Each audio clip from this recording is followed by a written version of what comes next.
aflevering niet hoeft en alles kan. Met Jill's Sparkling Cider. Jill's, feel free under the apple tree. Nieuw! Probeer nu ook Jill's Red. Sparkling appelcider met kersenframboos.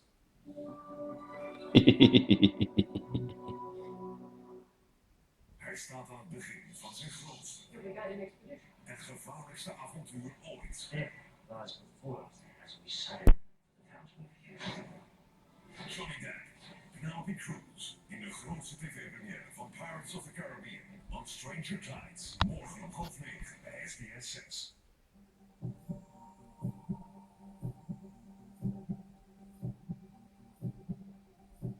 De klok wordt mede mogelijk gemaakt door De Bazaar. Van alle markten het meeste thuis.